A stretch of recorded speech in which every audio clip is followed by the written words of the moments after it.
And we were talking about the possibility that for the likes of yourself and other actors and musical theatre stars and artists, musical artists or whatever, staying on the Isle of Man could actually afford you better opportunities in a way, because when you think of some of the roles that you've been able to play. Oh, definitely. 1000%. There's absolutely no way my CV would read as it does, and obviously CVs are all made up anyway, so you'll know that that's a caveat of any CV that you read. But look, we've got, in terms of film, there was during the time when I was doing lots of one-liners is the best way you can describe it. Some of them were six-liners. Got to work with David Bowie and all this kind of thing. So one day in a factory, and then next day sat across the table with David Bowie rehearsing lines. What was he like? I'm so jealous. Oh, well, do you know what? I don't know, and I didn't get to speak to him because I was too nervous. What do you say to David Bowie? And there was about 6 other people in the room as well. So you don't go, "Hi, Dave, what do you have for tea?" Or it's not what you did. But that sort of thing was completely unique to the Isle of Man. Because I had an equity card, and they said, "Find me someone who looks like a policeman who can say 2 lines without falling over," and then I got to do that.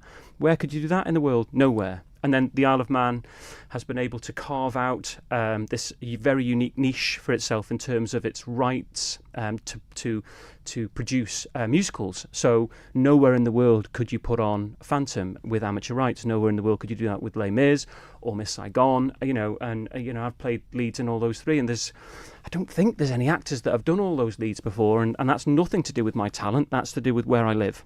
So you're not too shabby, to be fair, Dave. I think plenty of people would say that. Well. Why is it then that we can capture those rights? What is it about the island? Do you know what? I think it's just because it's not part of the UK.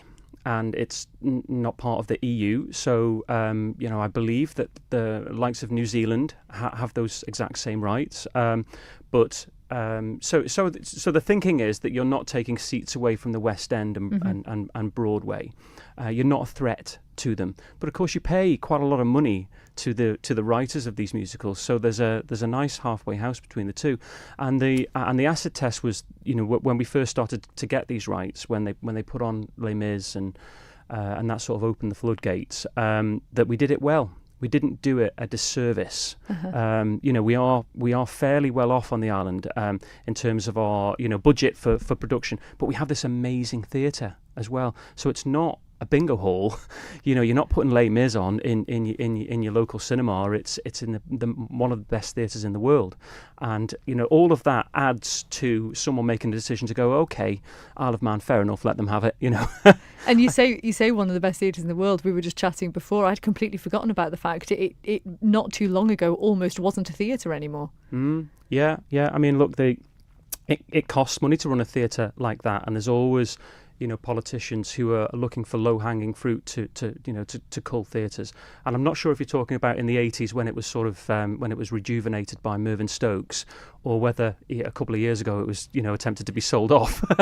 but yeah, it was very dilapidated in the 80s, and luckily we had Mervyn who took hold of it and resurrected it to exactly the state it was 100 years ago, which is amazing. There's not many theatres like that in the world, I promise you. It's so true, and I know that when we've had people over here in the past, I know with the film festival being able to bring over the likes of John Hurt, and I remember seeing him walk onto the Gaiety stage, and he had a tear rolling down his cheek because he just said it was so beautiful, and he felt really privileged to be able to stand on that stage.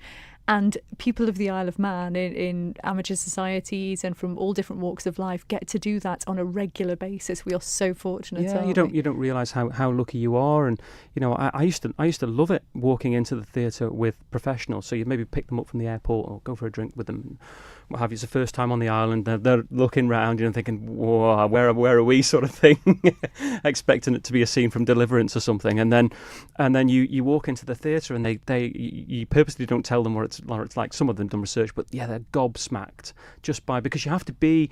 You can see pictures and marketing makes things look great, but when you're actually there and you see all the castings on the walls and everything, they're literally gobsmacked, because a lot of them have never worked, even if they've worked all their lives, they've never worked in a theatre of that quality. And it's something that I have to pinch myself sometimes. And